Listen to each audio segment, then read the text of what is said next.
And we're finally in. Yes, it took me a while. I had internet problems. I had to restart my computer, but thank you very much for waiting. Today we're here to start Reading and Use of English Part 3. Yes, isn't that exciting? CPE is considered one of the most difficult exams of English, of course, ever. And we are trying to demystify it and help more people who have been thinking about taking this exam. Let me see. There are still 5 people here in the room. And let me see if we are connected. Please tell me your names. I can see one from there. Are you still there? I can see somebody whose last name is Borbelli, and I don't know how to pronounce your first name, Jongi, and somebody else. So please. Last name is Borbelli. Okay, so now you were listening to me speaking. I have already turned down the volume so that I can have you here chatting with me while I am talking to you. Let me just refresh my site so that I receive your messages, because remember, last time I wasn't receiving your messages. So I will refresh this page and we will get started in a few seconds. Thank you again for waiting. We are beginning with almost 15 minutes. We're almost 15 minutes late.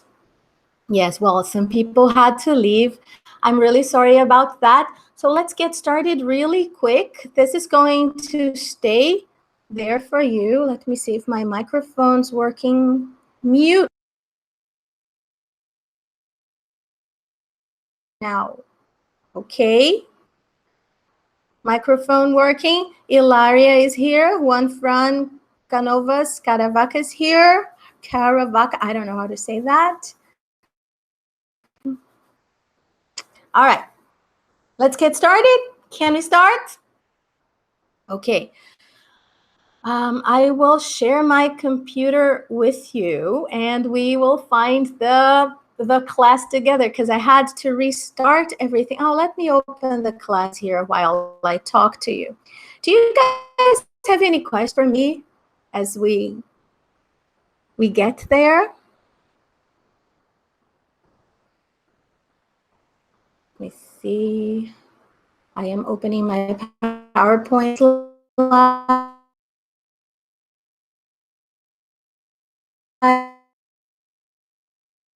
Start.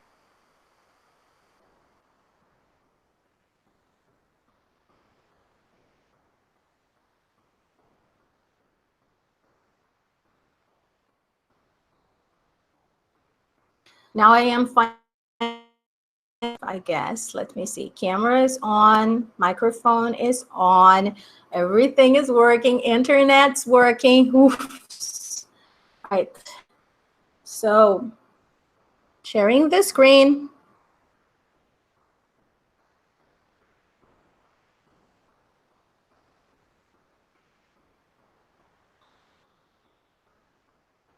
And here we are.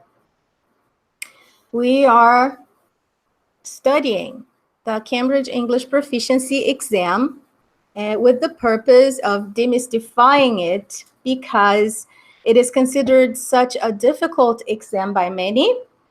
And lots of students ask me, but I have no idea if I would pass this exam. I don't know if I should take this exam. So going through one entire paper is a way of checking this out, of realizing if you are ready or not to go through this exam. Okay, guys, so I downloaded this paper from the Cambridge English website. It is inside of the place where C2 Proficiency is hosted, and then there is a link within which says preparation. You go there and download the paper-based exam to study at home. The exam format is made up of 4 papers. The CPE, the C2 proficiency. There's the reading and use of English, the writing, the listening, and the speaking. And today we're going through the reading and use of English part 3. Part 3, consists of 1 short text with 8 word formation questions. All right. So what is word formation? First of all, so in linguistics, word formation refers to the ways in which new words are made on the basis of other words. I will show you.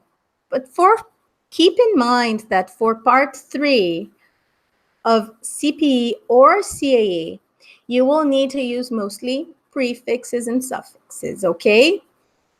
What are prefixes? Prefixes are added to the beginning of an existing word in order to create a new word with a different meaning. For example, here there are some prefixes for the word happy.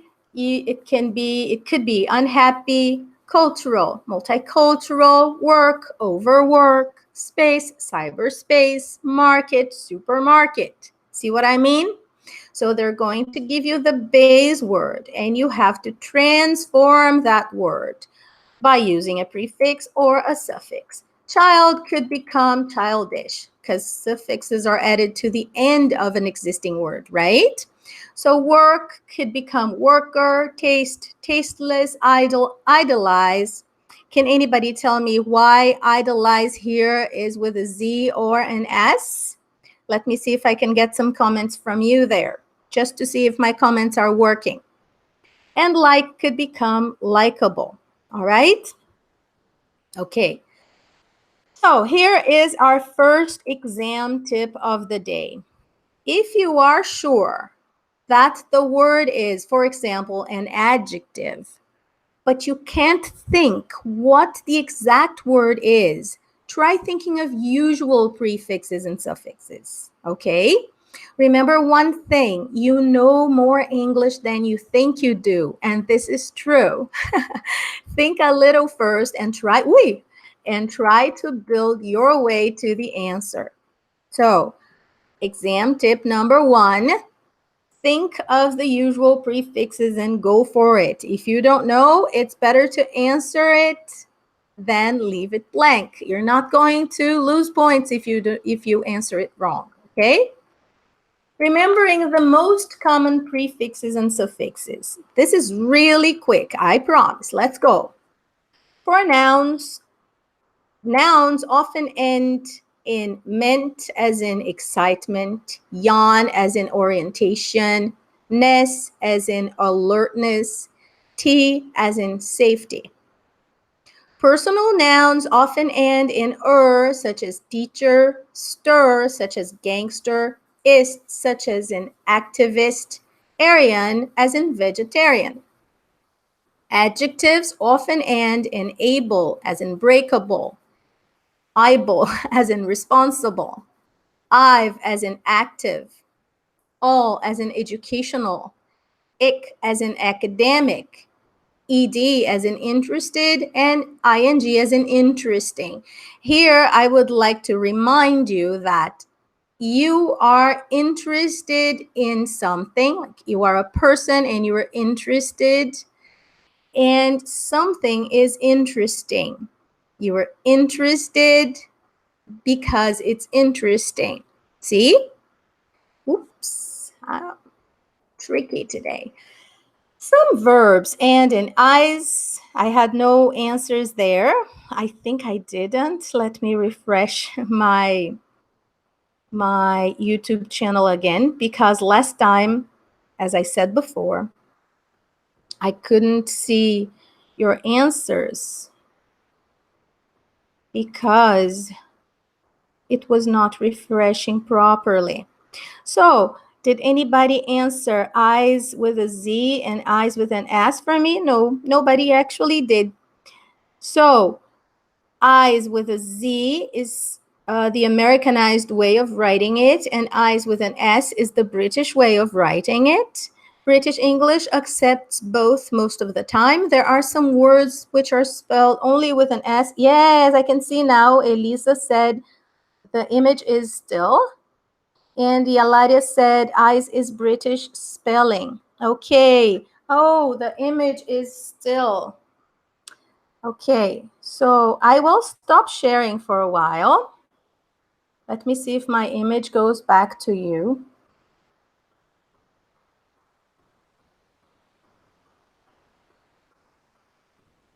Right, so I stopped sharing and I will start sharing again. I am still just explaining prefixes and suffixes, so you didn't miss much, but I will try to show you the slides. Guys, these days are so spooky. Yesterday, you know, an amount of spooky things have been happening to me since yesterday. I think there must be something wrong with the universe. All right, so I will share my entire screen this time to see if it gets better. And this is me sharing my screen, and this is the slide in which we're supposed to be. Let me see if it appears. Right, so this is where we're supposed to be. I am going to open it up. And I was talking about the way some words often end, right? And I think I was talking about some verbs right now. And yes, some verbs end in eyes, like with a Z, or eyes with an S, as in organize or organize. With a Z is the American spelling, with an S is the British spelling, just like Ilaria said. And Cambridge accepts both, okay? Actually, British English accepts both, except for some words that in American or in British English will only end in eyes with an S. So captivate, 8 for captivate, and for straighten. Adverbs often end in ly, such as slowly. And if the word is negative, there are some usual prefixes like unhappy, impolite, inexperienced, dishonest, etc. All right? Cool. So we're getting into the exam in just a few seconds.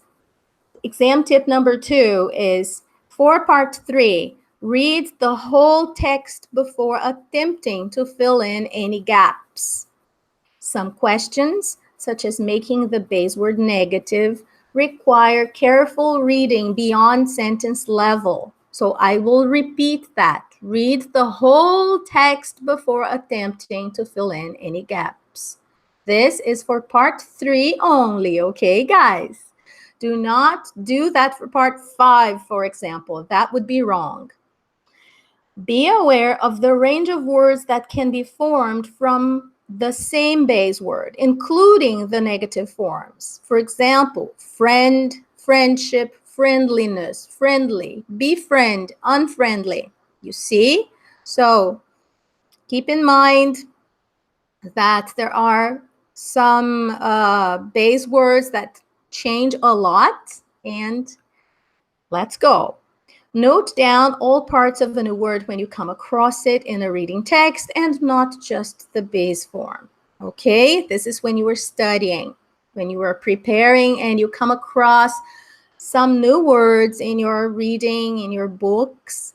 Take notes of its variations, of their variations. Part 3 looks like this. I have taken the text here for you and I have made it bigger. So this is where the base words are and this is where the text is. And I'm going back to the previous slide just to show you what the answer sheet looks like. So the heading of this part 3 says, for questions 17 to 24, read the text below, the text that I'm going to show you on the next slide. Use the word given in capitals at the end of some of the lines to form a word that fits in the space in the same line. There is an example at the beginning. Example 0, it's here, effective. Write your answers in capital letters on the separate answer sheet. Remember, you're going to write your answers here using a pencil. Now, for parts 1 and 2, I told you to start filling in those spaces right away. But for part 3, I usually tell my students not to do that right away, because after you finish filling in all of the blanks inside of the text, you will have a chance to check your spelling. And after checking your spelling and making sure that everything is okay, then you fill in the answer sheet area. Agreed? So we know that effective is given. And usually when I am teaching, I interact with my students. You would be sitting here with me, or you would be online with me in a way that I would be able to see your faces and talk to you. And when that happens, I normally ask a student to read for me, or 2 students or 3 students. Unfortunately, we do not have that possibility here, and I am going to read it all for you. As I said, we should read the entire text first and then attempt to fill in the blanks. So I will just skip the gap and continue reading. And while I do that, take notes of the answers. Take notes of what you think the answer is. If you want to, you can write them down right here, and I will check your answers with you, okay? So just go 17, and then you write it down, 18, and then you write it down, okay? Let's interact here. So I will start reading right now. Power naps. Power napping. If you don't know what a nap is, just write it down here. Power napping is an effective strategy. It involves taking an intense sleep which dramatically improves, making it especially useful for those with a demanding schedule, such as mothers of babies or traveling business. However, the conditions must be right and practice is required to the effects. To prevent on awakening, power naps should last about 25 minutes. Falling asleep so quickly takes practice, but is in fact a habit which is easy to acquire. Initially, it is more important to relax for a while than actually fall asleep. And power napping is not a good idea if you find it difficult to wake up at the time. Finally, power napping should not be confused with the kind of dozing that can a sensation of overwhelming sleepiness during the day, which simply represents the experienced in the attempt to compensate for a poor sleep routine. All right, so I already have an answer here. Mr. Borbelli says, I think it's Mr. Is it Mr. or Miss? Alertment. Do you think it's alertment here? Any other ones? Power napping is an effective strategy. It involves taking an intense sleep which dramatically improves. Alert. Alert.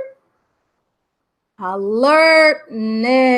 Good job, Hilaria. I just saw your answer.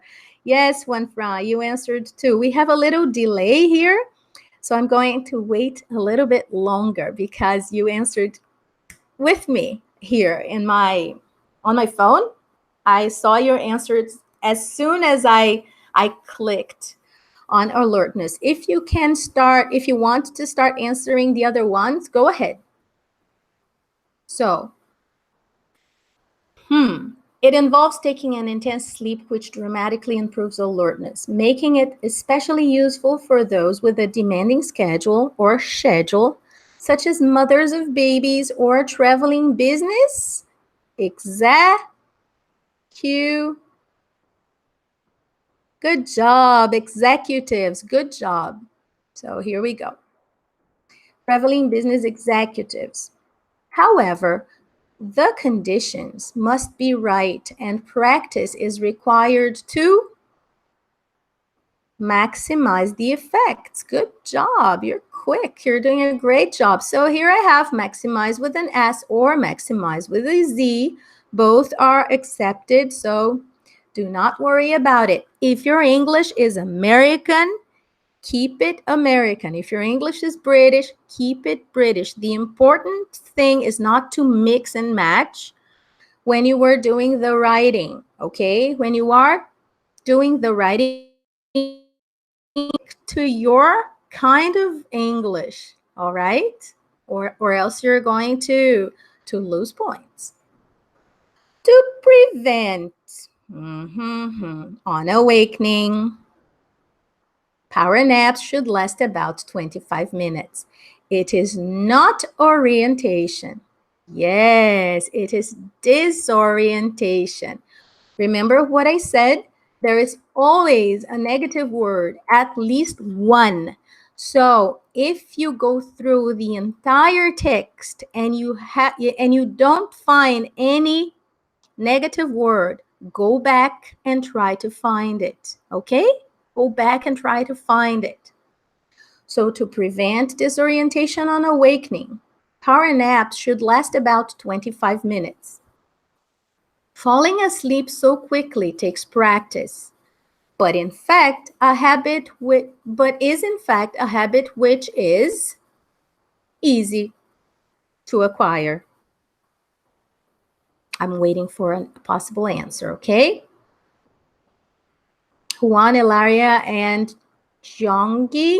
I wish I knew how to pronounce your name.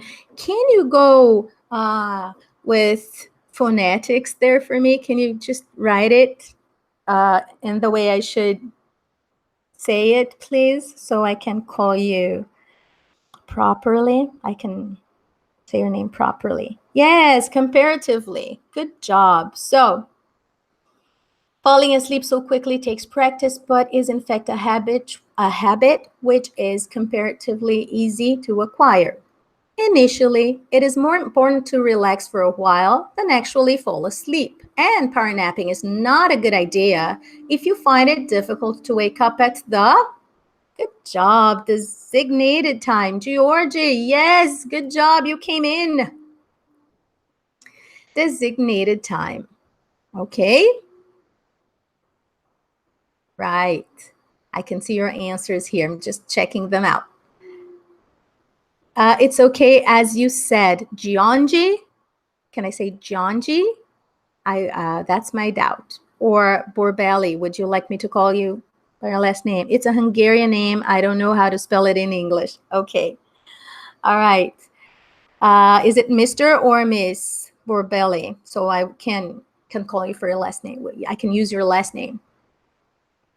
Finally, let's go. Power napping should not be confused with the kind of dozing that can a sensation of overwhelming sleepiness during the day. I will repeat. Finally, power napping should not be confused with the kind of dozing that can, a sensation of overwhelming. Accompany, good job. Accompany with double C, which is excellent. Miss Borbeli, thank you, Miss Borbeli. During the day, which simply represents the experienced in the attempt to compensate for a poor sleep routine. Represents what? Represents the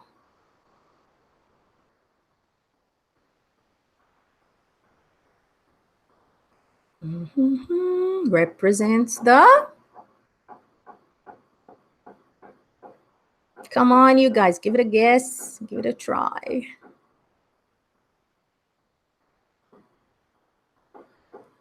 Despair is the word. You have to change it. Despair is the base they gave you. Despairing despairing experienced. It doesn't go together, right? It would have to be experience to be despairing, which simply represents the desperation. It represents the desperation experienced in the attempt to compensate for a poor sleep routine. Hello, Juan. I'm Mexican and you can call me John. Okay. I know how to say Juan, though. I speak a little bit of Spanish. Comprendo más que lo puedo hablar, pero comprendo. I hope I said it right. Okay, guys. So this is word formation, okay? Desperation. This is the answer. How many did you get right? Add it up. Alertness, executives, maximize, disorientation, comparatively, designated, accompany, and desperation. All right? So I'm going to stop sharing the screen right now and show my face. Let me see here if I can see myself. Okay. Word formation is also considered an easy exercise in the entire exam, right? In the reading and use of English paper. So part 1 is because they give you multiple choice with so many options, it ends up not being so easy because they will give you difficult options. And then for the open close, it's more like connecting sentences and it becomes a little bit easier. You can catch up with time. If you have wasted too much time during part 1, you will catch up during parts 2 and 3. Part 3 is the one we did today, word formation. It takes practice, okay? As the more you do these tests, these practice tests, the better you get at them. And this is why I say that when preparing for international exams, you should take practice tests all the time. Even if you have those books, those preparation books, which are excellent and which will take you to the next level, practice tests is what you need to do as often as you can to get in the mood, to know exactly what to expect during the exam. Next class, we're going to work with part 4, which is also a difficult part. And each answer gets 2 points. Thank you for today as well, Ms. Borbelli. Thank you for your presence here. Today was faster, but next class is going to be longer because it's a little bit more difficult than part 3.